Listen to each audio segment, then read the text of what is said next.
Halo.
Halo, sepertinya sudah jam 2. Mungkin bisa kita mulai ya Bapak Ibu ya.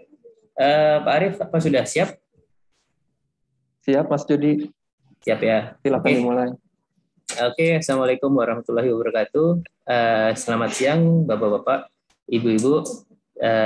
Sebelumnya saya ucapkan terima kasih kepada Bapak-Bapak, Ibu-Ibu yang sudah berkenan bergabung pada webinar kita kali ini. Webinar kita kali ini bertemakan Start and Utilize BIM atau Building Information Modeling for Effectiveness. Nanti materi ini akan disampaikan oleh bagian engineering dari Applicat Indonesia, yaitu Bapak Arief. Kemudian nanti dimoderatori oleh rekan kami, Ibu Livia. Sebelum saya mulai acara ini, mungkin Bu Livia apa masih ada yang perlu di-admit atau udah terkumpul semua, Bu Livia? Boleh dibantu info? Iya, siang Pak Jody, terima kasih. Sudah ter-admit semua ya Pak? Sudah ya? Oke, jadi bisa kita mulai ya? Siap. Oke, Bapak-Bapak, Ibu-Ibu, mungkin nanti pada sesi webinar kali ini bisa langsung, kalau ada yang pertanyaan, bisa tulis di kolom chat atau gimana Pak Arief? Bisa langsung di skip atau seperti apa? Iya, boleh Pak. Langsung ditulis aja di chat, nanti saya cek secara berkala untuk dijawab. Oh, baik. Nanti mungkin kalau Pak Arief sambil monitoring presentasinya akan dibantu sama Bu Livia untuk monitor pertanyaannya, Bu Livia ya. Terima kasih. Baik, siap Pak. Oke, sebelumnya perkenalkan, saya Jody. Saya dari Divisi Komersial PT Applicat Indonesia, dibantu dengan Bu Livia. Kemudian ada sisi engineering di divisi engineering kami, PT Applicat Indonesia Applicat, ada Pak Januar Arif, atau biasa disebut Pak Arif. Beliau ada expertise BIM kami untuk di Applicat Indonesia, seperti itu. Oke, mungkin dari saya perkenalan dan sambutan, Bu Livia, saya cukupi. Mungkin untuk mempersingkat waktu bisa langsung dimulai, Pak Arif dan Bu Livia, silakan.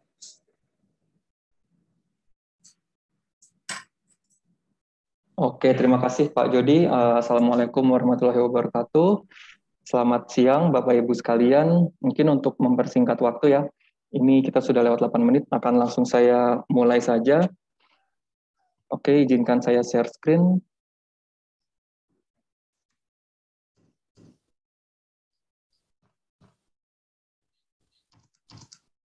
Oke, sebelumnya perkenalkan, nama saya Januar Arif dari PT Aplikat Indonesia. Saya selaku technical support ya di sini bagian engineering. Oke, untuk sesi hari ini, webinar hari ini kita akan bicara bagaimana mendesain secara efektif ya, mulai dari desain sampai ke konstruksi bangunan itu menggunakan BIM, dan bagaimana cara-cara untuk kolaborasi. Jadi pada sesi kali ini kita tidak hanya membicarakan mengenai satu software BIM saja, ArchiCAD ya dalam hal ini, tapi kita juga akan membahas platform atau kolaborasinya seperti itu. Nah, mungkin saya akan mulai dari ArchiCAD dulu. Nah, di sini untuk pengenalan BIM-nya akan saya mulai ya. Tapi sebelumnya izinkan saya memperlihatkan dulu mengenai ArchiCAD Indonesia. Oke, ArchiCAD Indonesia adalah anak perusahaan dari ArchiCAD Thailand, dan di tahun 2008 kami sudah menjadi reseller ArchiCAD di Thailand ya, Bapak Ibu ya. Nah, kemudian di tahun 2012 kami sudah masuk ke Indonesia. Oke, berikut adalah software yang kami distribusikan. Nah, di sini ada desain seperti Rhino, SketchUp, kemudian ada software rendering juga seperti Lumion. Kemudian untuk software CAD, BIM, dan model checker adalah kami memiliki G-Star CAD, kemudian ArchiCAD tentu saja yang akan kita present hari ini, Prota Software, dan Solibri Model Checker. Oke. Nah, ini langsung saja mungkin untuk BIM-nya saya akan singkat saja. Nah, apa sih BIM itu? Pastinya kita mulai dari definisi ya, Bapak Ibu ya. Nah, BIM itu adalah Building Information Modeling. Mungkin Bapak Ibu juga sudah familiar. Nah, definisinya itu ya bisa diartikan berbagai macam definisi. Contohnya bisa juga dianggap sebagai 3D model yang di dalamnya terdiri dari beberapa informasi yang nantinya bisa kita ekstrak ke berbagai macam format. Nah, bisa juga disebut sebagai proses kolaborasi antara berbagai disiplin ilmu ya, yang nantinya bertukar informasi di dalam platform 3D model environment seperti itu. Nah, kemudian di dalam BIM itu juga ada yang namanya integrasi. Nah, integrasi ini contohnya seperti ini, misalnya kita membuat atau mendesain sebuah bangunan, tidak hanya kita mendapatkan DNA-nya saja, tapi kita juga secara otomatis ya mendapatkan tampak, potongan, dan bahkan BOQ-nya. Tentu saja dengan setting-setting disetting terlebih dahulu ya, Bapak Ibu ya. Seperti itu. Nah, apa sih pentingnya integrasi? Nah, mungkin untuk menghindari hal-hal seperti ini, construction error. Jadi misalnya ketika kita mendesain sebuah bangunan itu menggunakan tidak menggunakan BIM ya, misalnya dengan cara konvensional, menggunakan CAD, kemudian kita pindah ke software 3D-nya berbeda lagi seperti itu. Nah, hal-hal seperti ini akan sangat mungkin terjadi. Oke, karena kedua software ini tidak terintegrasi seperti itu. Nah, hal-hal ini yang akan ingin kita hindari ketika kita menggunakan BIM seperti itu. Nah, untuk regulasinya sendiri, pemerintah juga sudah mengatur ya regulasi untuk BIM ini, yaitu kewajiban penggunaan BIM untuk bangunan gedung negara dengan luas 2.000 meter persegi dan di atas 2 lantai. Ini Permen PUPR nomor 22 2018. Nah, di tahun 2020 juga sudah ada update-nya ya untuk regulasi mengenai BIM ini belum saya update. Intinya ke depan itu diharapkan kita semua itu sudah bisa menerapkan BIM untuk ke project kita masing-masing seperti itu. Nah, kemudian kalau tadi saya bicara informasi apa saja sih yang kita masukkan ke dalam sebuah proses BIM. Nah, informasi ini kita harapkan itu sudah dimulai dari awal ya, Bapak Ibu ya. Ya mungkin penerapannya sekarang masih terkotak-kotak ya, mungkin penggunaan BIM itu mungkin baru di konsultan saja misalnya, kemudian di kontraktornya dia belum, atau bahkan sebaliknya di konsultan masih menggunakan konvensional, di kontraktor menggunakan BIM. Nah, untuk full proses project yang menggunakan BIM itu diharapkan dari awal. Jadi informasinya itu nantinya tidak ada yang hilang, mulai dari pre-design, schematic design, design development, sampai ke construction documentation-nya itu semua menggunakan BIM. Oke, nah kemudian salah satu software BIM tadi ya yang kami tawarkan atau kami distribusikan itu adalah ArchiCAD. Kalau dilihat dari history timeline-nya, ArchiCAD itu sudah mulai mengembangkan konsep virtual building itu di tahun 1984. Nah, kemudian ke depannya konsep ini berkembang ya, itu kita sebut sebagai BIM. Jadi boleh dibilang ya Graphisoft dan ArchiCAD ini adalah salah satu pionir untuk konsep BIM itu sendiri. Nah, kemudian ini bagaimana ArchiCAD bisa membantu kita di dalam sebuah project lifecycle. Nah, ini ada beberapa tipe file yang disupport oleh ArchiCAD, baik ekspor maupun import, di dalam sebuah proses project. Nah, misalnya di sini di pre-design, itu kita sudah bisa mulai memasukkan sesimpel JPEG atau sketsa dari arsitek ya. Oke, sebentar, mungkin ada yang perlu di-mute dulu. Oke, saya lanjutkan ya. Nah, di sini kalau kita sudah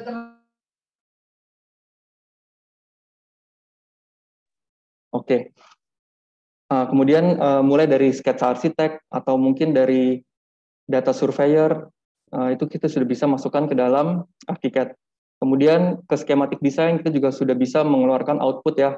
Nah, di sini kita sudah mendapatkan, sudah membuat sebuah objek, kita bisa keluarkan berbentuk PDF maupun DWG atau file CAD.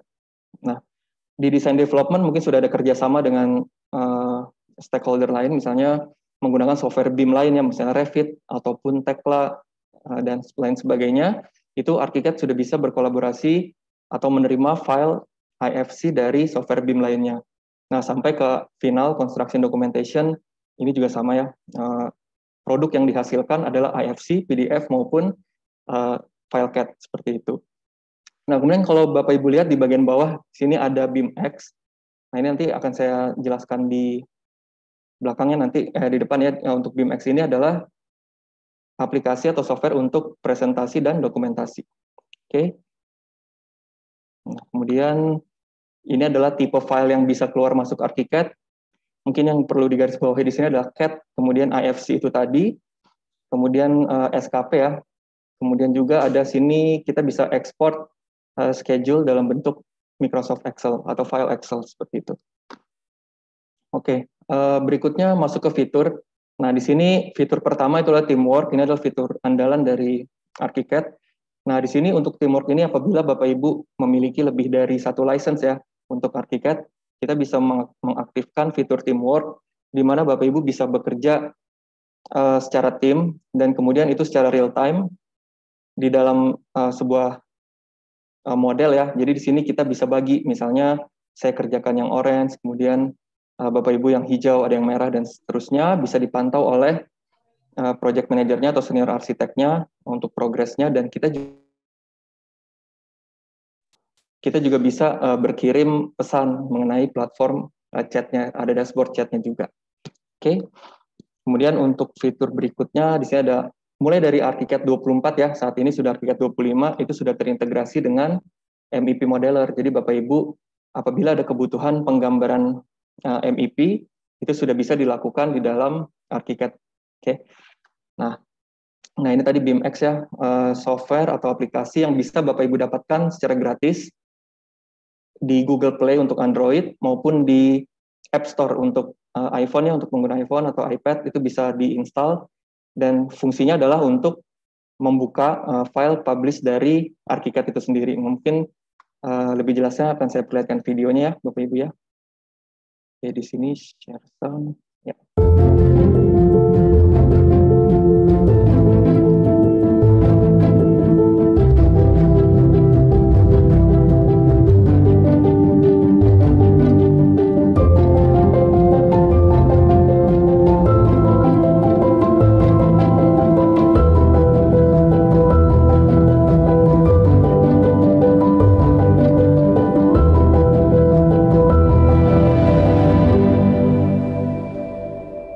Oke, itu tadi adalah BIMX. Jadi kita bisa melakukan presentasi dan dokumentasi dari gadget ya, baik dari smartphone ataupun tablet yang kita miliki seperti itu.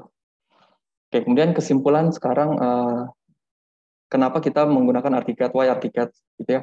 Nah, untuk poin pertama, powerful design feature and intuitive modeling interface.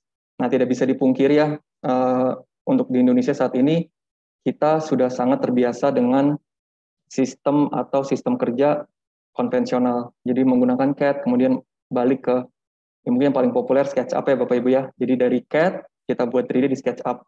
Nah, untuk di ArchiCAD ini, ketika Bapak Ibu ingin beralih ke BIM, tentu saja Bapak Ibu bisa memilih software yang mungkin kalau bahasanya lebih mudah untuk dipelajari ya Bapak Ibu ya.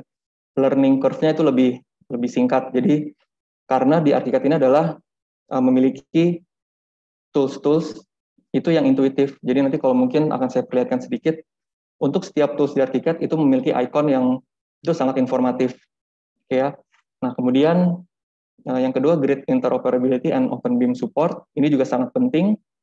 Tentu saja kita tidak bisa memaksakan ya Bapak Ibu ya, sebuah partner kita atau mungkin nanti project yang bersangkutan menggunakan software BIM tertentu. Nah, langkah baiknya kita mengadopsi sistem open BIM. Oke, jadi interoperability ArchiCAD dengan open BIM ini sangat baik seperti itu. Kemudian support for large models. Nah, ini ArchiCAD adalah salah satu software BIM yang dapat menghandle itu project dalam skala yang besar.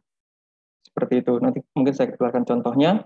Kemudian yang terakhir adalah Light Operating System in a BIM software standard.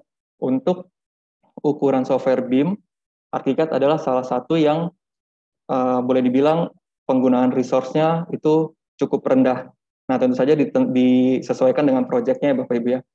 Dan mungkin ada yang satu lagi saya highlight, ArchiCAD juga itu bisa berjalan di platform Macintosh atau macOS, seperti itu. Nah, kemudian kita masuk ke user and project. Ini yang pertama ada Kotaro ID. Ini adalah project-nya. Yang kedua adalah vendor Katsalidis ya dari Australia. Ini mendesain Merdeka 118 di Malaysia. Ini kemarin saya dapat infonya sudah topping up ya. Dan targetnya 2022 ini sudah selesai. Ini adalah kalau sudah selesai nantinya akan jadi skyscraper tertinggi nomor 2 di dunia. Seperti itu. Sedikit speknya. Dan kemudian di sini adalah beberapa user dan project ya, maksudnya beberapa user customer kami yang sudah menggunakan membeli ArchiCAD seperti itu. Mungkin yang kami highlight di sini pengguna terbesar kami ya itu Wika Gedung dan Wika dan PDW seperti itu. Oke, kemudian di masa pandemi ini kami juga ada online service. Oke, apabila Bapak Ibu nanti bekerja sama dengan kami ada pengadaan seperti itu, kita bisa memberikan support itu baik online, WhatsApp maupun remote. Kami juga ada beberapa online training ya menggunakan Zoom.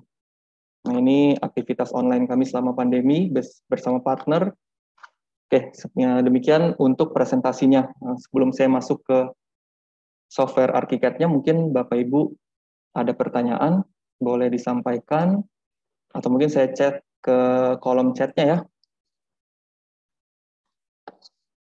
Oke, kolom chatnya masih kosong, belum ada pertanyaan ya. Kalau ada Bapak Ibu ada pertanyaan, santai saja ya. Nanti kalau misalnya mau open mic juga mungkin bisa diizinkan oleh moderatornya apabila ada pertanyaan. Tapi sebelumnya mungkin boleh diketik dulu di kolom chat ya, Bapak Ibu ya. Oke. Nah, ini saya lanjutkan. Ini adalah antarmuka atau tampilan awal dari ArchiCAD. Di sini saya sudah membuka sampel project ini Stack Tower di Hong Kong ya dari Enzim. Oke, arsiteknya. Kemudian di sini adalah tampilan dari paling awal kita membuka ArchiCAD. Nah, di sini kalau dilihat di sebelah kiri adalah tools-nya. Yang di tengah ini adalah gambar tempat kita bekerjanya. Yang di sebelah kanan ini adalah navigatornya. Jadi di sini kita bisa lihat ya. Misalnya menara ini itu terdiri dari 23 lantai. Jadi lantai 1 sampai 23. Nah, di sini dia seperti tombol lift. Kita bisa klik saja untuk membuka gambarnya. Nah, kemudian saya akan presentasikan di view map ya, Bapak Ibu ya. Nah, view map ini ada di sebelah kanan sini juga, dia di navigator. View map ini adalah view yang sudah kita save. Nah, jadi saya sudah save beberapa view di sini dari sampel project-nya sudah disiapkan untuk presentasi. Nah, saya akan perlihatkan saja langsung ke 3D modelnya. Nah, di sini untuk full view 3D model beserta gedung-gedung site yang ada di sekitarnya ya, ini kita bisa lihat. Nah, ini juga sudah dimodelkan oleh Enzim ya. Oke, sebelumnya mungkin kalau misalnya Bapak Ibu mau juga membuka model atau sampel project ini, Bapak Ibu bisa install trial ArchiCAD, kemudian download sampel project-nya. Seperti itu. Nah, ini free ya untuk di-download seperti itu. Nah, kemudian kita bisa filter di sini untuk 3D ini. Di view maps ini, saya buka misalnya 3D perspektif arsitekturalnya. Oke ya. Nah, kita tunggu sebentar. Oke. Nah, ini jadi yang kalau tadi kita beserta site plan atau gedung-gedung sekitarnya, kita bisa filter dia misalnya elemen arsitektural saja. Nah, kita juga bisa filter elemen struktural saja seperti ini. Maupun MEP-nya saja ya. Nah, contohnya seperti ini. Oke, jadi sangat mudah sekali untuk memfilter elemen di ArchiCAD. Dan kemudian kita save sebagai view map, seperti itu.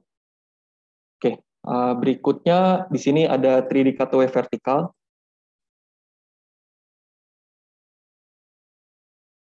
Nah, 3D cutaway vertikal ini kita bisa dengan mudah juga memotong bangunan atau model yang sudah kita buat, kemudian kita bisa lihat bagian dalamnya seperti ini. Kalau kita lihat di sini, sudah sangat jelas ya Bapak Ibu ya, posisi shaft untuk MEP-nya, kemudian plafon, ada beberapa ducting, plumbing di atas di setiap lantai ya, kemudian ada elemen strukturnya juga, di sini ada plat lantainya, ada baloknya. Nah, ini bisa dengan mudah kita lihat di 3D cutaway ini, ketika kita potong bangunan yang kita buat. Nah, kemudian tidak hanya vertikal, kita juga bisa memotong secara horizontal. Nah, di sini kita bisa lihat, nah, kita anggaplah ini sebagai denah 3D ya, seperti itu. Jadi kita sudah bisa melihat potongan dari bangunan yang kita buat secara 3D. Nah, kemudian untuk penggunaannya tidak hanya untuk section seperti tadi, kita juga bisa potong untuk bagian detail. Nah, seperti ini. Kita juga bisa lihat plat lantai, plafon, hubungannya dengan curtain wall, seperti ini ya, posisi kaca, dan seterusnya. Oke, tidak hanya 3D, kita juga bisa tentu saja mendapatkan dua dimensinya. Nah, di sini misalnya saya buka denah lantai 7. Oke, kita tunggu sebentar ya Bapak Ibu ya.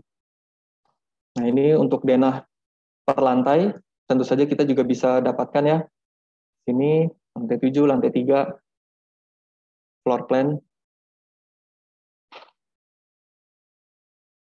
Oke, tidak hanya itu, kita bisa juga membuka potongannya ya, seperti ini.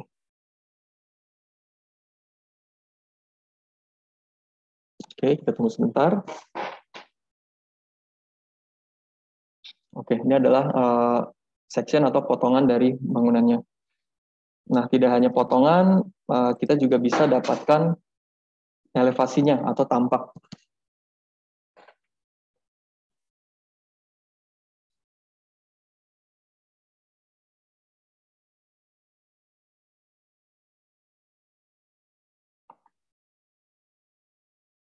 Oke, ini tampak. Mungkin saya buka yang dari depan ya, Bapak Ibu ya. Apabila ada pertanyaan, boleh langsung ditanyakan ya, Bapak Ibu ya.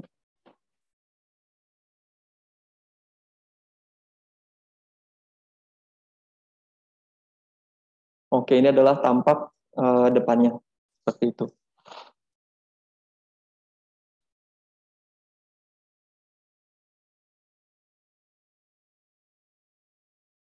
Oke.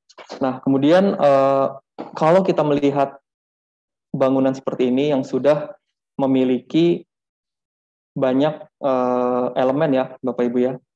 Tentu saja ketika kita bicara BIM, setiap elemen yang ada di gambar ini, contohnya misalnya kolom ini ya. Nah, sebuah kolom ini dia tidak hanya berupa objek 3D, nah tapi di dalamnya itu juga dia mengandung informasi. Nah, di sini untuk kolom yang saya seleksi ini, dia memiliki informasi dan klasifikasi yang bisa kita lihat di classification and properties-nya. Seperti itu. Kemudian dia juga punya data ya, misalnya ukurannya berapa, kemudian posisi dia di lantai berapa, kemudian dia terhubung dengan balok yang mana, seperti itu. Nah, kemudian untuk proyek yang ini, kebetulan setiap elemennya, baik arsitektural, struktural, maupun MEP, itu dibuat di ArchiCAD.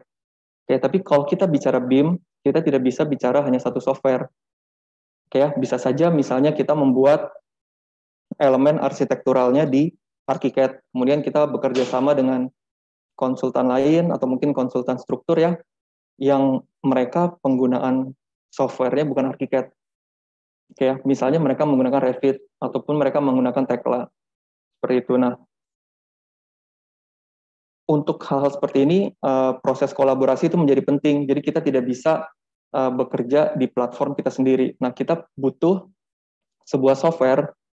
Nah, mungkin kita sebut sebagai software validasi ya, atau model checker untuk membuka setiap file yang diproduce oleh konsultan arsitek maupun konsultan struktur maupun MEP, kita jadikan satu, baru kemudian kita validasi. Oke, nah ini yang bisa kita sebut sebagai proses validasi atau proses kolaborasi di dalam BIM. Oke, nah untuk itu di sesi kali ini selain ArchiCAD, kita juga akan melihat ya di sini software lainnya yang bisa dikatakan sebagai software validasi, yaitu Solibri Model Checker. Nah, kalau belum ada pertanyaan ya dari Bapak Ibu sekalian, saya akan langsung mulai saja ke presentasinya. Nah, di sini akan saya full screen ya, Bapak Ibu ya. Oke, ini saya skip saja. Oke, yang software yang akan kita perlihatkan di sesi kali ini adalah Solibri Model Checker. Nah, di mana Solibri ini masih satu grup dengan ArchiCAD ya, dengan Graphisoft, yaitu di Namecheck Group. Nah, kalau misalnya ArchiCAD itu untuk modeling dan design development atau software BIM untuk bagian sana, Solibri ini adalah software untuk quality control dan clash detection. Oke, kemudian di seluruh dunia sudah banyak yang menggunakan Solibri ya. Di sini kalau misalnya Bapak Ibu lihat, untuk yang titiknya hijau ini sudah ada partnernya ya, di partner lokalnya seperti itu. Kemudian headquarter-nya itu ada di Finland, di Eropa ya, untuk Solibri ini. Kemudian untuk, ini ada chat. Apakah ArchiCAD menyediakan pelatihan ArchiCAD dan apakah bisa mendapatkan sertifikat resmi dari ArchiCAD? Oke, untuk pelatihan kami menyediakan ya, tapi untuk detailnya mungkin nanti Bapak akan dikontak oleh sales kami ya, dari tim salesnya. Oke, terima kasih Pak Endar untuk pertanyaannya. Kemudian untuk Solibri, saya lanjutkan ya Bapak Ibu ya. Untuk produk comparison-nya itu dia terdiri dari 3. Yang pertama Solibri Office, ini yang paling lengkap. Kemudian ada Solibri Site, kemudian ada juga Solibri Anywhere. Nah, Solibri Anywhere ini free ya Bapak Ibu ya. Tapi dia tidak bisa import beberapa fitur itu dimatikan. Demikian juga Solibri Site, ini Solibri Site berbayar, dan kemudian Solibri Office ini berbayar yang paling full. Oke, kemudian dari sini ketika kita bicara sebuah proyek, pastinya ada beberapa stakeholder ya. Nah, di sini mungkin mapping siapa saja atau bagian mana saja yang membutuhkan Solibri Office, Anywhere, maupun Solibri Site seperti itu. Nah, ini untuk main designer atau arsitek itu diharapkan penggunanya Solibri Office ya, Bapak Ibu ya. Nah, kemudian kalau kita lihat di sini facility management atau owner yang mungkin fungsinya hanya monitoring ya, untuk monitoring project, itu mungkin bisa hanya menggunakan Solibri Anywhere, seperti itu. Nah, ini jadi mapping untuk software Solibri tadi. Oke, kemudian kalau tadi saya sebut clash detection, mungkin Bapak Ibu juga sudah dengar ya, untuk ArchiCAD, Revit, Tekla, Navisworks, dan seterusnya, itu juga punya yang dinamakan clash detection. Nah, kemudian apa sih bedanya clash detection dari software BIM authoring seperti ArchiCAD, Revit, dan lain-lain dengan clash detection yang ada di Solibri? Nah, seperti itu. Nah, kalau kita lihat di software authoring software seperti Graphisoft atau Graphisoft ArchiCAD, itu kita bisa melakukan clash detection hanya untuk elemen yang intersection. Jadi misalnya yang bertabrakan, asumsi misalnya ada pipa bertabrakan dengan balok, misalnya plumbing dengan balok atau plumbing dengan kolom seperti itu. Nah, itu kita bisa deteksi. Nah, tapi kita tidak bisa deteksi hal-hal yang mungkin yang sudah ditampilkan di sini ya. Misalnya clearance. Nah, clearance ini kita tidak bisa katakan dia sebagai clash, karena untuk clearance ini clash-nya itu belum terjadi. Kayak misalnya, di depan pintu kita perlu space sebesar daun pintunya. Nah, kalau misalnya di software authoring itu tidak bisa mendeteksi. Nah, untuk di Solibri, untuk di advanced clash detection itu kita bisa deteksi. Dan kemudian kita juga bisa membuat rules mengenai space requirement. Nah, ini sama. Misalnya minimal space kamar mandi itu adalah mungkin 1,5 kali 2 meter ya, misalnya segitu. Itu bisa kita set di Solibri. Oke, kemudian kita juga bisa cek misalnya, ini yang sering terjadi ya kadang-kadang ya Bapak Ibu ya, duplicate elemen. Nah, kadang kita ketika membuat model BIM, itu prosesnya terkadang misalnya wall-nya atau dindingnya itu terdouble, jadi numpuk. Nah, itu kadang sulit ya untuk mendeteksinya. Nah, di Solibri juga ada rules yang bisa membuat atau mengecek hal-hal seperti itu. Oke, dan kemudian kalau tadi saya bicara informasi, nah di Solibri juga bisa. Jadi yang kita cek itu tidak hanya model 3D-nya, tapi juga informasi, properties dan classification dari elemen yang ada di dalam software BIM tadi, di dalam model BIM tadi, seperti itu. Oke ya, nah ini salah satu contoh rule set-nya. Nanti saya perlihatkan juga di Solibri-nya ya, di mana kita bisa menentukan berapa space yang harus disisakan di depan atau di belakang sebuah elemen. Seperti itu. Oke, nah kemudian mungkin ini untuk workflow-nya ya sekarang ya. Ini mungkin tadi sudah saya jelaskan secara lisan ya. Untuk di dalam project misalnya ada arsitektur, ada elemen arsitektur, struktur, dan MEP, itu terkadang berbeda software. Oke ya, mungkin ini Graphisoft ArchiCAD, ini Revit, ini MEP mungkin strukturnya mungkin Tekla, MEP mungkin Revit, seperti itu. Tapi setiap software BIM ini bisa memproduksi IFC file. Oke, IFC file ini nantinya kita buka di Solibri. Nah, di sini dalam hal ini Solibri Office ya, Ibu ya. Untuk kita lakukan merge, visual checking, kemudian yang tadi ya, advanced rule based checking, classification, sampai ke information take off, itu juga bisa dilakukan di Solibri. Nah, kemudian outputnya, di sini untuk beberapa output bisa dimonitor juga menggunakan Solibri Anywhere ya, dan Solibri Set, seperti itu. Nah, untuk information take off, outputnya itu berupa Microsoft Excel. Nah, ini nanti bisa kita lakukan reporting untuk hasilnya. Kemudian untuk isu yang kita dapatkan dari checking tadi, itu bisa kita save sebagai BCF file. Oke ya. Nah, kalau IFC ini untuk modeling dan informasinya ya, nah untuk BCF ini, itu dia mengandung isunya. Jadi kalau misalnya tadi ada clash detection, kemudian ada isu-isu yang kita markup ya, itu formatnya nanti jadi BCF. Oke.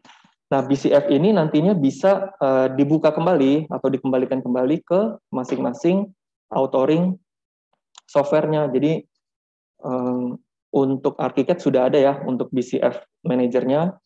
Kalau saya tidak salah Revit dan Tekla itu juga sudah support. Jadi nanti mereka masing-masing bisa buka BCF file ini untuk merevisi masing-masing model BIM mereka. Seperti itu.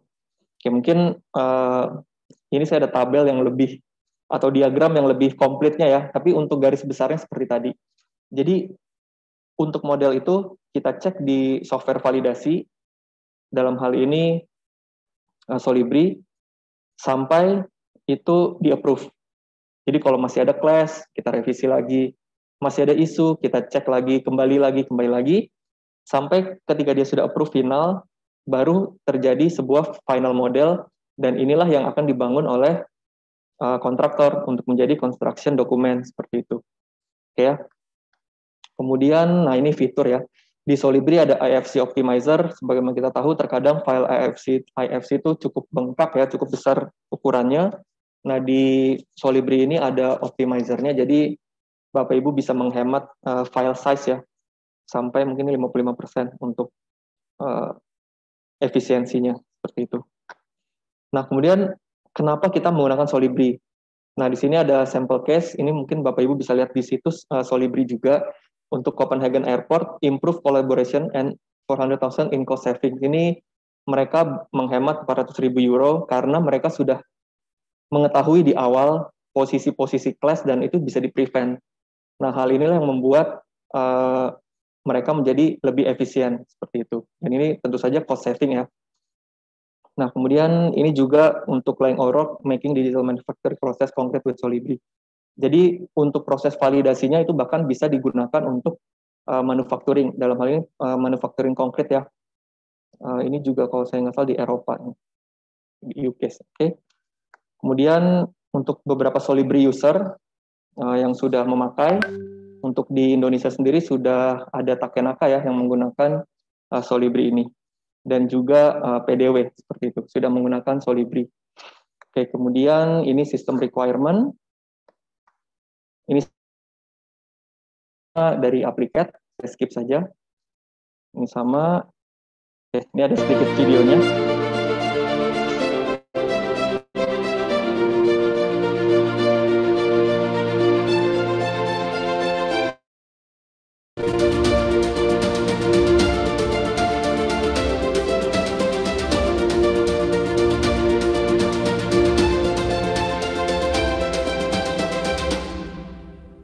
Oke, terima kasih. Mungkin sampai sini ada pertanyaan dulu sebelum saya lanjut ke Solibri, seperti itu. Boleh ya, jangan sungkan ya kalau ada pertanyaan. Ini untuk pertanyaan sendiri boleh luas ya. Mungkin kalau tadi masih ada pertanyaan mengenai ArchiCAD, itu masih boleh ditanyakan, atau mungkin dari presentasi software Solibri tadi, itu juga boleh disampaikan, seperti itu. Ya, kalau belum ada, saya akan lanjut lagi. Nah, di sini saya sudah membuka ya model BIM yang tadi kita lihat di ArchiCAD. Nah, di sini sudah saya bagi. Jadi IFC-nya itu ada dua. Yang pertama itu untuk arsitektural, ya, elemen arsitektural, dan yang kedua itu adalah elemen MEP-nya, seperti itu. Nah, kemudian oke, sebentar ya, mungkin minta waktu sebentar untuk menyalakan lampu, karena di sini cukup gelap. Sebentar ya Bapak Ibu ya.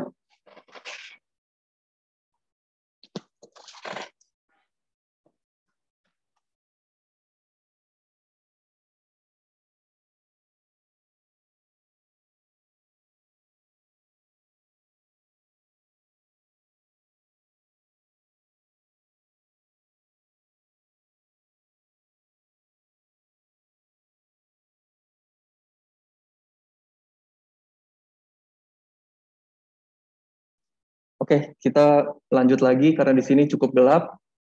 Sudah mendung ya Bapak Ibu ya, sebentar lagi kayak hujan lebat di sini. Oke. Saya lanjutkan. Oke, ini tadi model BIM dari ArchiCAD ya. Ini kita lihat. Kita kembali dulu ke ArchiCAD sekilas ya.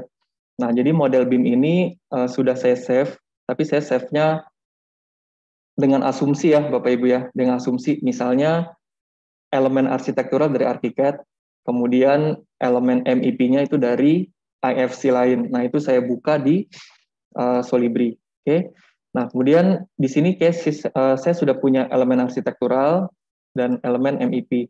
Nah, di Solibri ini di bagian awalnya di model sini kita bisa melakukan filtering. Oke, filteringnya seperti apa? Jadi secara visual ya, misalnya saya mau melihat MEP-nya saja, nah kita bisa filter seperti ini. Kemudian misalnya kita mau lihat dia transparan terhadap yang tidak terseleksi ya, nah seperti ini. Ini bisa dilakukan juga.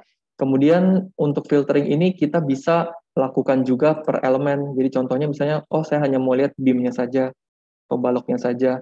Misalnya hanya mau lihat kolomnya saja, atau beam dan kolom seperti ini.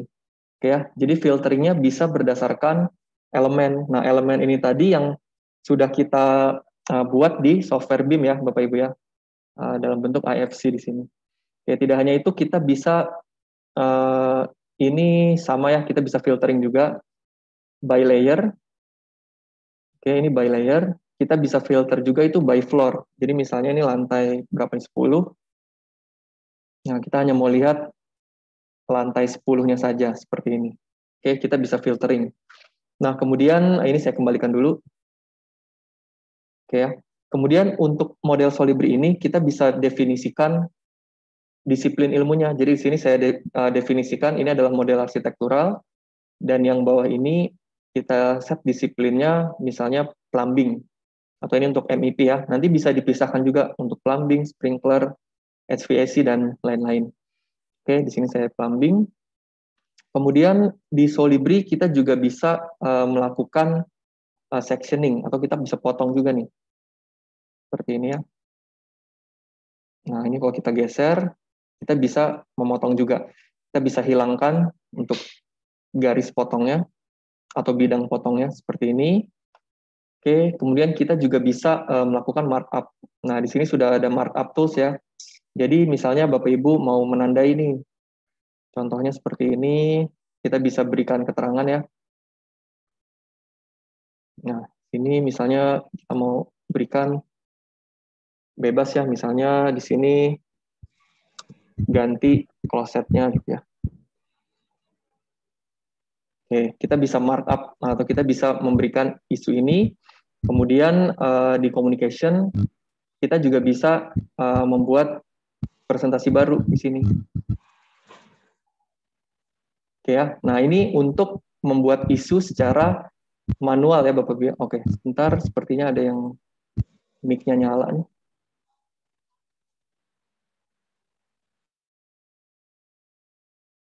Oke, terima kasih Bu Livia. Kemudian di sini kita bisa memberikan title-nya. Jadi misalnya di sini ganti kloset ya. Deskripsinya mungkin ganti merek gitu ya. Ganti merek, mungkin ganti atau jenis. Ini contoh saja ya Bapak Ibu ya. Kemudian ini responsibility siapa? Karena ini terdeteksi di ada dua ya, arsitektural maupun MEP. Kita bisa pilih ini responsibility-nya dari model yang mana. Seperti itu untuk kolaborasinya. Misalnya MEP, oke. Kita bisa tambahkan juga.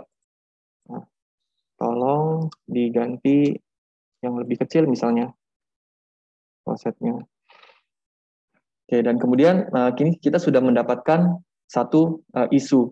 Nah, tentu saja ini secara manual ya, Bapak Ibu ya. Bagaimana kalau misalnya kasusnya kita punya untuk bangunan ini saja itu ada 20 lantai. Kemudian klosetnya pasti nggak cuma satu ya. Pasti kita bisa ceknya seharian nih, berhari-hari, hanya untuk cek kloset saja. Nah, bagaimana kalau kita ingin ada sebuah otomatis checking. Nah, itu bisa kita lakukan di Solibri. Dan ini tidak hanya mengetes class, tapi segala sesuatu atau rule set yang tadi saya jelaskan di awal. Oke, nah ini saya akan langsung saja masuk ke bagian checking. Oke, ini saya kembalikan dulu modelnya. Nah, untuk mempersingkat waktu, saya sudah melakukan ya beberapa checking di sini. Saya sudah memasukkan beberapa rules. Kemudian saya akan tambahkan satu lagi, biar Bapak Ibu tahu ya bagaimana prosesnya. Nah, di sini rule setnya ada banyak ya Bapak Ibu ya. Jadi kalau kita perbesar ya di sini. Oke. Misalnya di sini ada space area, distance between space. Nah, ini ada deskripsinya. Jadi di sini untuk rule set yang ini dia mengecek jarak antara space yang sudah didefinisikan. Jadi pastinya ada maksimum dan minimum distance-nya. Dan kalau misalnya tidak sesuai dengan yang kita set di sini, dia akan terdeteksi sebagai error atau sebagai isu yang nanti bisa kita solve, kita close, atau kita angkat seperti itu. Oke ya. Nah, ini saya akan tambahkan satu rule set lagi. Di sini misalnya general space nih. Nah, general space ini saya masukkan. Untuk general space ini sudah saya buat custom ya untuk rules-nya, yaitu free area in front of component. Dalam hal ini pintu. Nah, jadi di sini setiap pintu yang kita miliki di sini, itu di depannya harus ada space sekian. Jadi tidak boleh ada pintu yang, tidak boleh ada benda yang menghalangi bagian depan maupun belakang pintu. Kurang lebih seperti itu ya.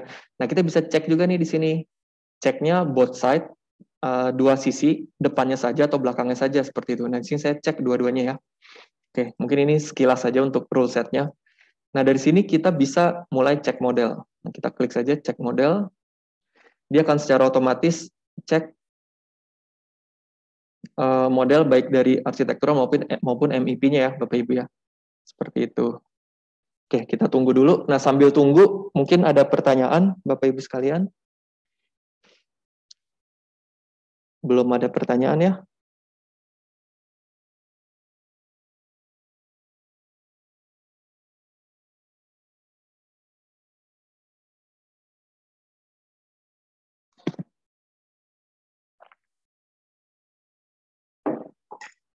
Oke, pertanyaan dari Pak Endar. Apakah ArchiCAD bisa breakdown tulangan besi? Oke, untuk tulangan besi, mungkin untuk pembesian ya Pak Endar ya.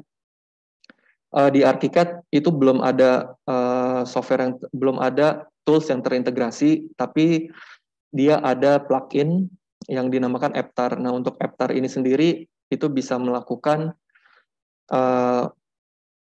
rebar ya, Bapak ya, rebar. Jadi bisa menggambarkan penulangan, kemudian kita juga bisa mendapatkan cutting list-nya. Nah, itu menggunakan Aptar. Jadi jawabannya bisa ya Pak ya, bisa tapi kita menggunakan plugin seperti itu. Oke, jadi tambahan Pak. Oke, terima kasih Pak Endar pertanyaannya. Nah, di sini kita sudah mau selesai ya. Nah, kalau Bapak Ibu lihat, di sini kita sudah memiliki beberapa isu.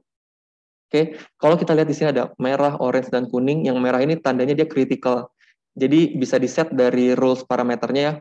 Kalau yang merah ini tingkatannya itu parah ya, boleh dibilang parah ya, critical seperti itu.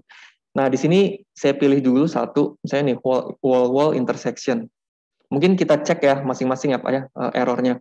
Karena kalau kita lihat modelnya, mungkin sekilas ini tidak ada apa-apa ya Pak ya. Mungkin ini hanya model biasa. Tapi ketika kita cek menggunakan Solibri, ternyata masih banyak error yang terdeteksi seperti itu. Nah, contohnya di sini wall intersection, kita bisa lihat nih Bapak Ibu, duplicate komponen. Nah, ini yang saya katakan tadi nih. Di sini kita memiliki dua elemen yang bertumpuk nih. Jadi dia kedouble. Oke ya, dia kedouble nih. Ada dua yang seperti itu.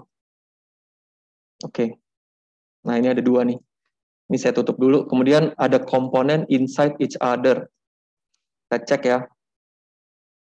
Maksudnya apa? Nah, di sini ada komponen yang di dalam komponen lainnya. Jadi ini kurang lebih sama seperti duplikat, tapi dia tidak full. Jadi misalnya ada dua elemen, tapi dia bersinggungan seperti itu, kayak tertimpa sedikit. Oke, itu juga bisa dicek di sini. Kemudian, nah ini sama, kita bisa lihat ya. Nah ini yang double-double seperti ini, kita bisa deteksi ya, Bapak Ibu ya di Solibri. Nah kemudian itu tadi yang intersection. Kemudian di sini intersection in HVAC, kita cek lagi nih. Seperti apa interseksinya. Oh maaf, saya salah ya.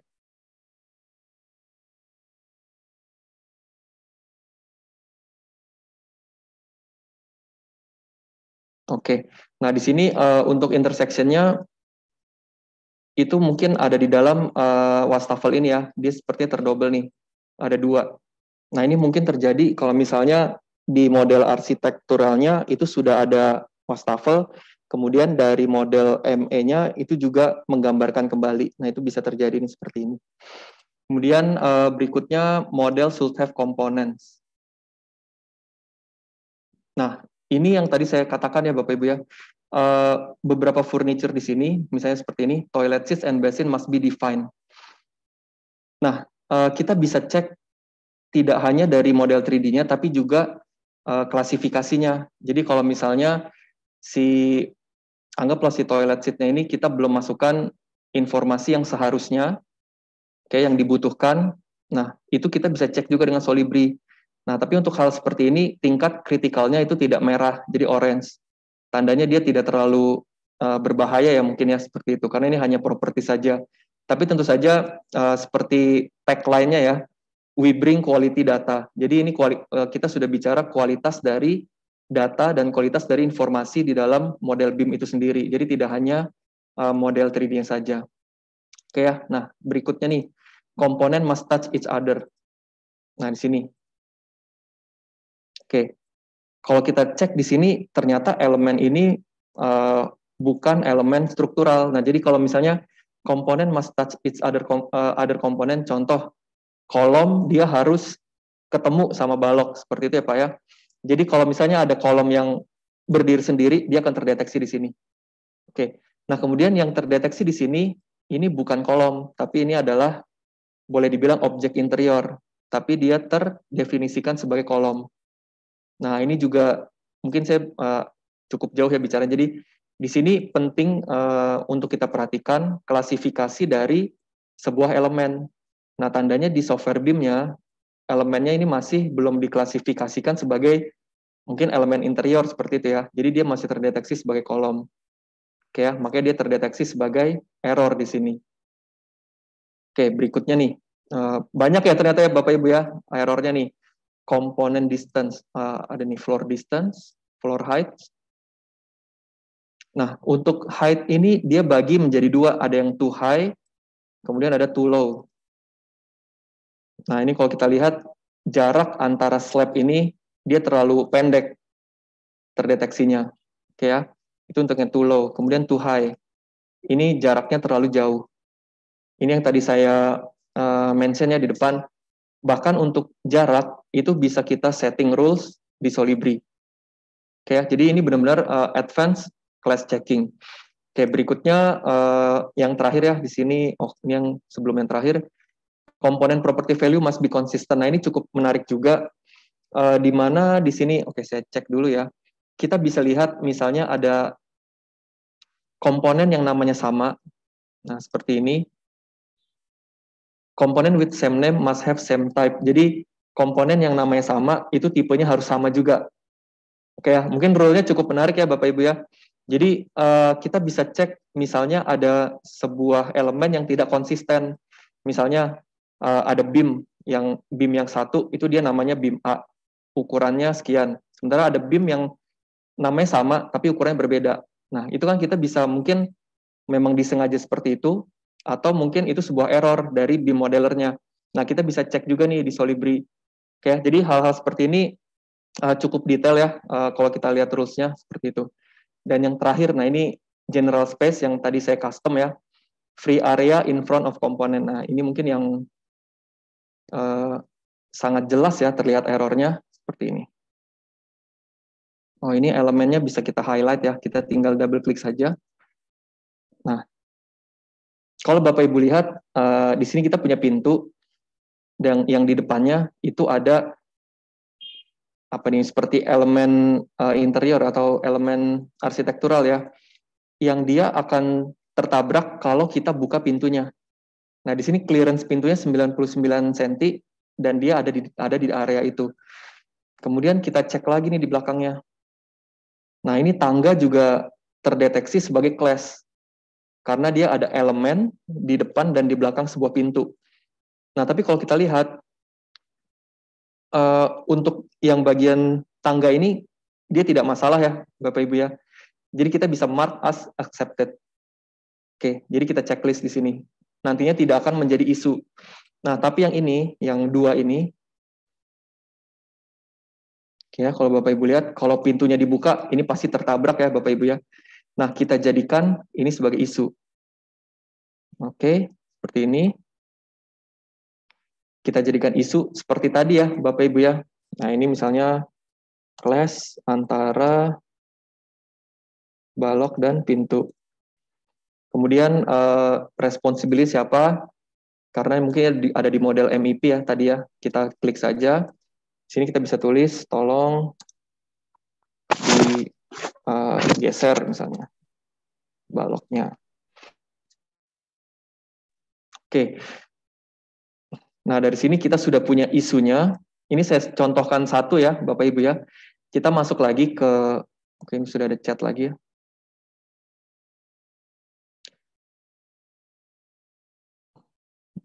Oke, dari Pak Muhammad Dias, bagaimana dengan membuat rebar dan bill of quantity, apakah ArchiCAD bisa? Nah, untuk rebar dan BOQ itu menggunakan EPTAR ya, pertanyaannya sama seperti Pak Endar, mungkin nanti ada sesi berikutnya ya, yang kita bahas mengenai EPTAR. Kemudian, apakah ArchiCAD dapat membuat bangunan yang custom, seperti bendungan, irigasi, dan lain-lain? Oke, mungkin boleh dibilang ya Pak ya, untuk ArchiCAD ini adalah software yang dia concern-nya ke arsitektural. Seperti itu. Nah, untuk infrastruktur, ArchiCAD bisa melakukan, tapi memang tools-toolsnya banyak yang harus kita custom. Dan itu mungkin cukup challenging ya Pak ya, untuk membuat bendungan, irigasi, dan lain-lain. Tapi tidak menutup kemungkinan untuk ArchiCAD membuat gambar bangunan-bangunan infrastruktur seperti ini. Oke ya, terima kasih pertanyaannya Pak Muhammad Dias. Oke, saya lanjutkan. Nah, di sini misalnya isu yang ini akan saya naikkan ya, mungkin saya tambahkan satu isu lagi. Mungkin yang ini nih, komponen touch each other. Oke, saya pilih dulu ya Pak ya. Nah, ini nih. Oke, saya pilih dulu tadi yang kelihatannya. Nah, anggaplah ini ya, kita hanya ingin mencontohkan isunya saja ya Pak ya. Nah, di sini saya akan tambahkan, di sini add slide. Oke, misalnya tolong dicek. Tutup. Nah, kemudian kita masuk ke communication. Di sini kita bisa, poin tadi ini yang manual ya Pak ya, Bapak Ibu ya.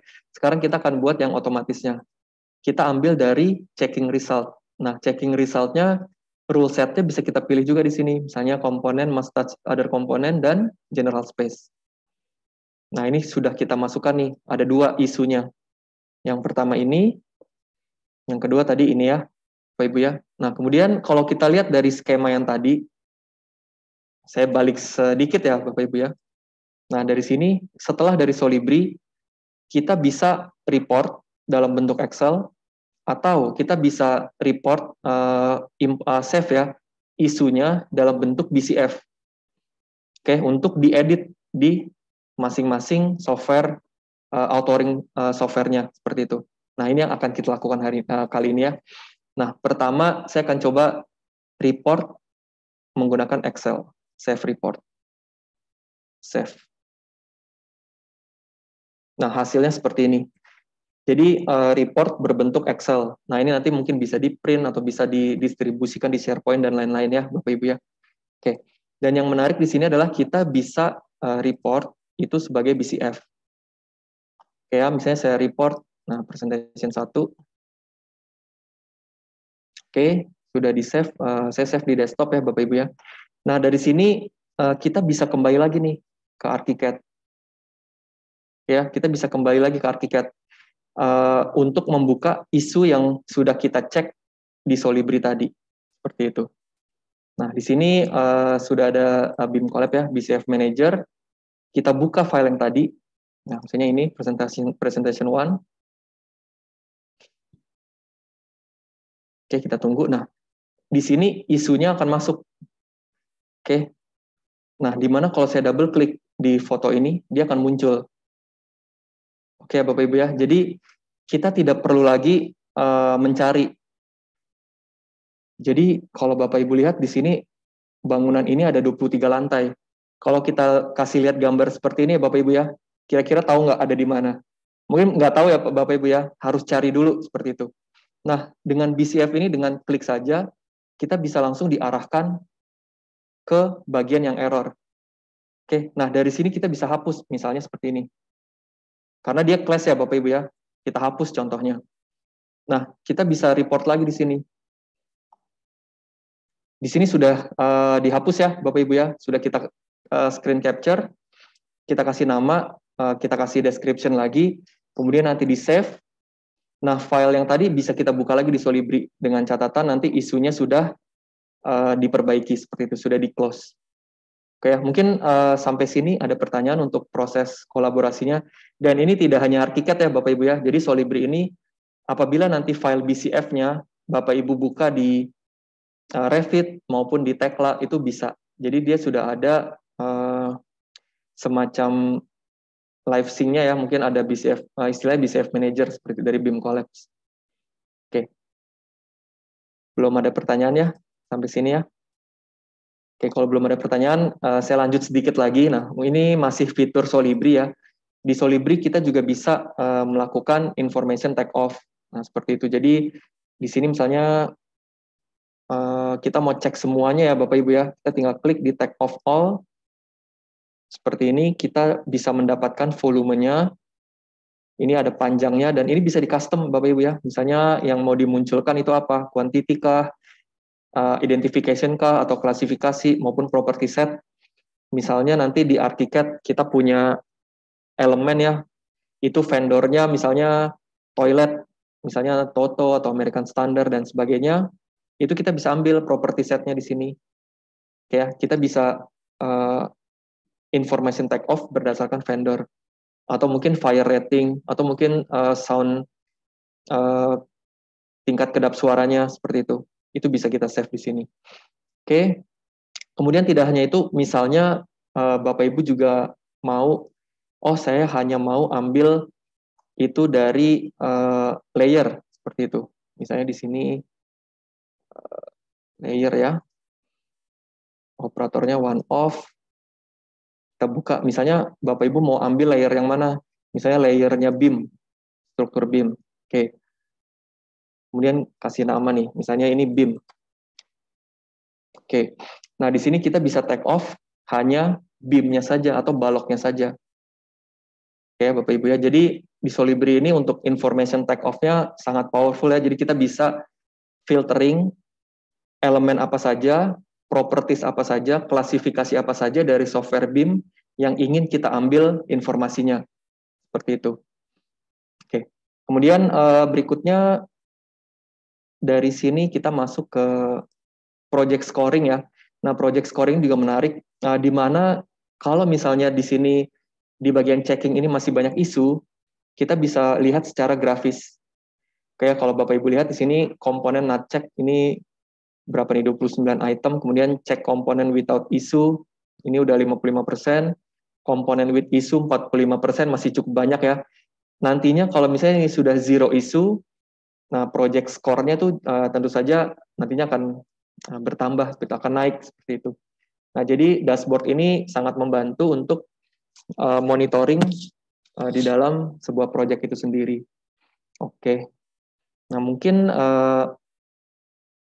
dari saya sampai sini cukup ya Bapak Ibu ya untuk materinya. Jadi mungkin saya ulangi lagi, tadi kita sudah bicara sebuah software BIM, yaitu ArchiCAD, untuk membuat sebagai authoring software-nya. Kemudian untuk proses kolaborasi, misalnya di sebuah project itu tidak hanya menggunakan ArchiCAD ya Bapak Ibu ya, kita bisa ambil IFC-nya untuk divalidasi atau di-checking di dalam Solibri. Oke, dari Solibri kita bisa cek rule set-nya, elemen apa saja yang kita cek, kemudian naik ke isu.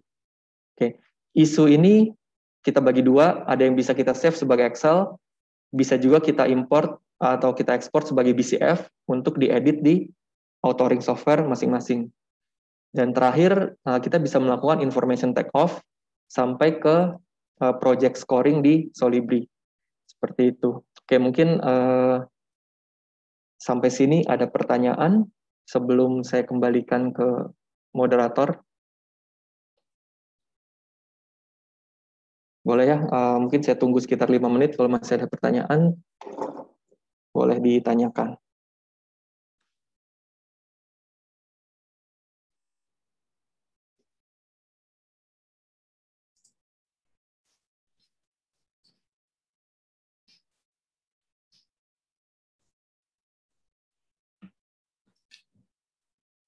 Iya, selamat sore Pak Arif.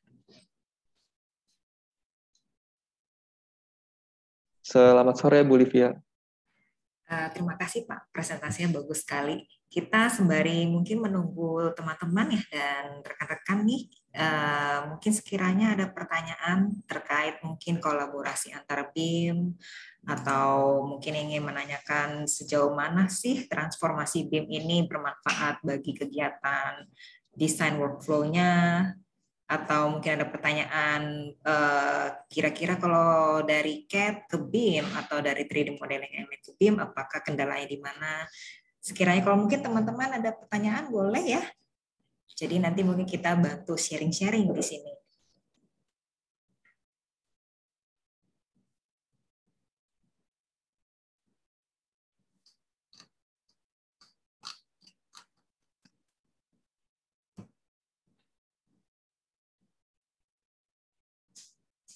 Iya, mungkin ada pertanyaan dari saya, Pak Arif.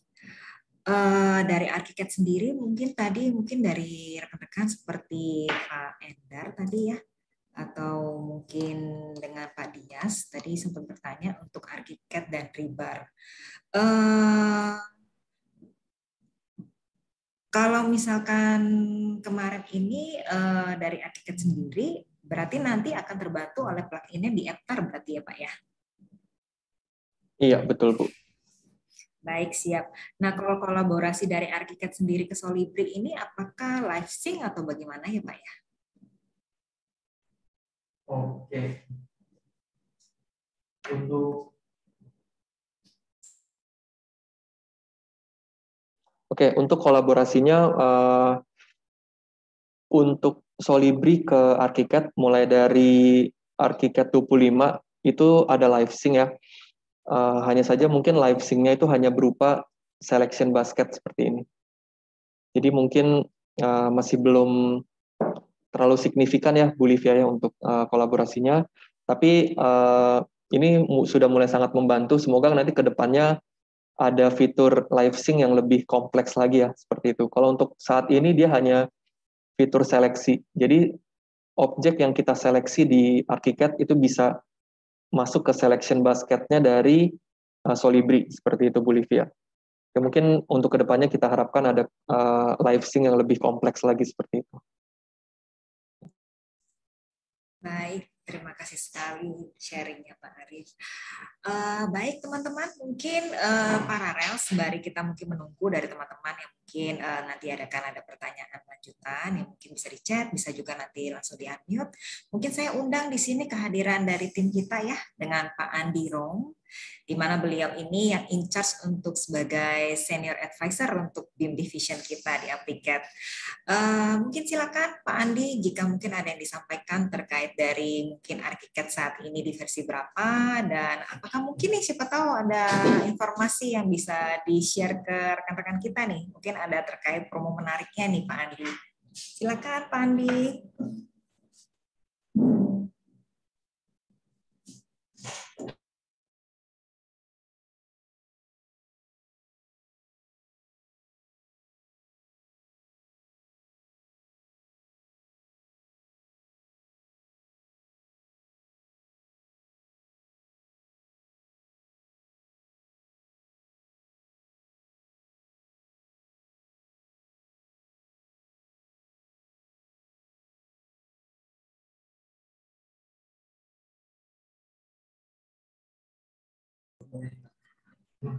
Oh iya, sepertinya tadi saya lihat mungkin Pak Andi ada sedikit teknis ya di Zoom-nya. Jadi mungkin rekan-rekan sekalian, saya mohon izin di sini menyampaikan informasi.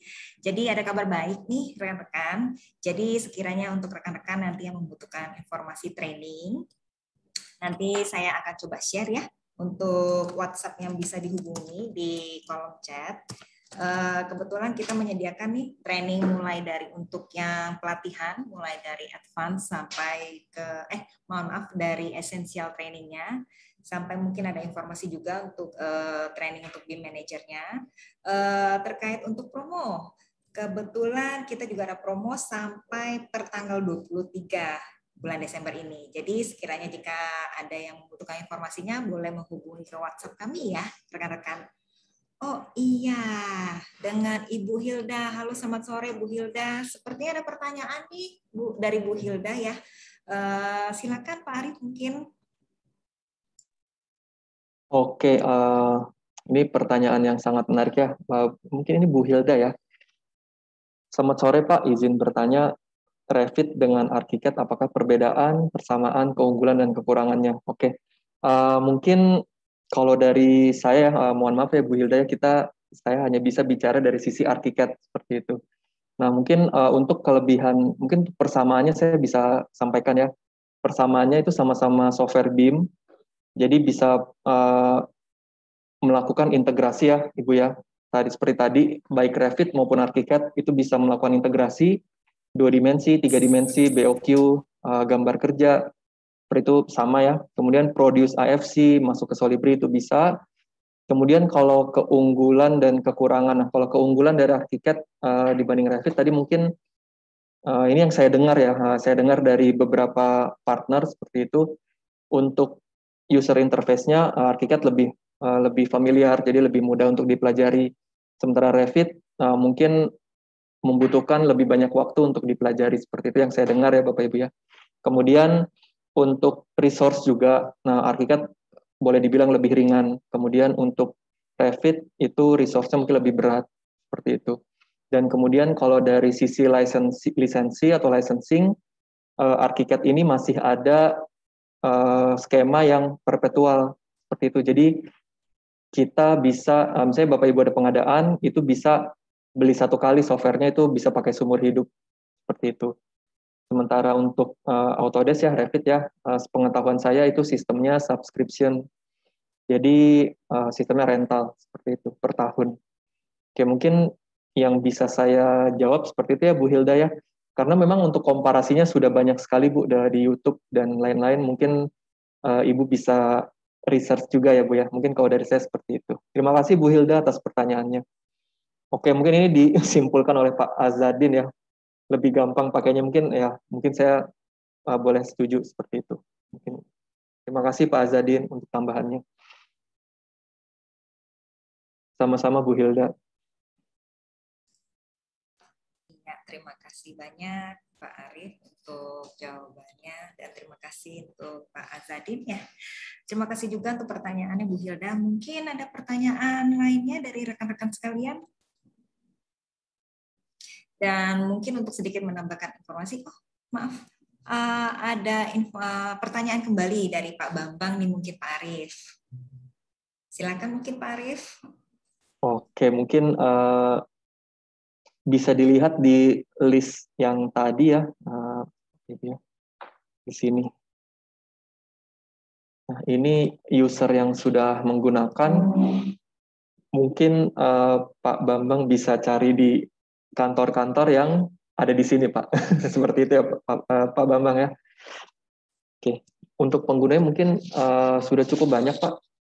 Oke, kita memang sudah mulai beralih ke BIM dari pemerintah atau dari PUPR juga tadi sudah mewajibkan ya untuk bangunan negara, dan mungkin kedepannya untuk bangunan-bangunan swasta ya yang bukan dari negara juga sudah diharuskan untuk penerapan BIM seperti itu. Oke, terima kasih Pak Bambang pertanyaannya.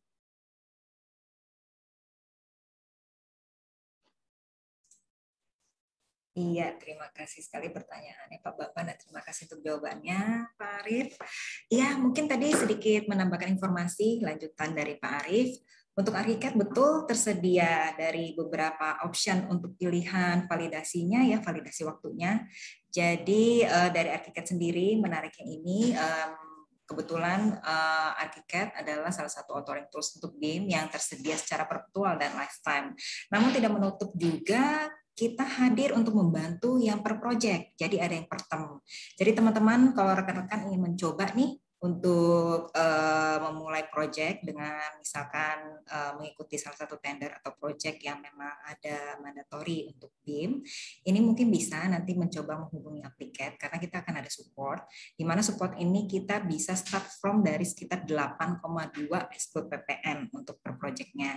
Jadi mungkin ini bisa menjadi bahan pertimbangan dari teman-teman. Jadi sekiranya untuk memulai BIM, kita bisa nih dengan investasi yang cukup affordable ya, dan dengan tersedia juga untuk validasi untuk yang perpetual untuk pilihan lainnya. Jadi mungkin sekian informasi dari saya. Apakah mungkin ada pertanyaan lainnya? Kami masih menunggu mungkin. Baik, berhubung sekarang sudah jam 3.17, saya dan teman-teman di sini kami share ya untuk nomor yang bisa dikontak untuk lebih lanjut. Jadi sekiranya nanti ke depannya akan ada pertanyaan lagi ataukah apakah ada support yang dibutuhkan support untuk informasi lanjutan, boleh menghubungi kami kembali, akan kami bantu support untuk pertanyaannya. Kami sungguh berterima kasih untuk kehadiran dan partisipasi dari rekan-rekan sekalian. Mudah-mudahan bisa bermanfaat, mudah-mudahan bisa juga membantu untuk sekiranya kalau misalkan nanti ada kebutuhan informasi untuk transformasi dan lain-lainnya, mudah-mudahan bisa membantu juga. Baik, kami ucapkan terima kasih sekali lagi, sehat selalu, sukses selalu untuk semua rekan-rekan sekalian. Selamat sore dan sampai jumpa di acara berikutnya. Terima kasih Bapak Ibu sekalian.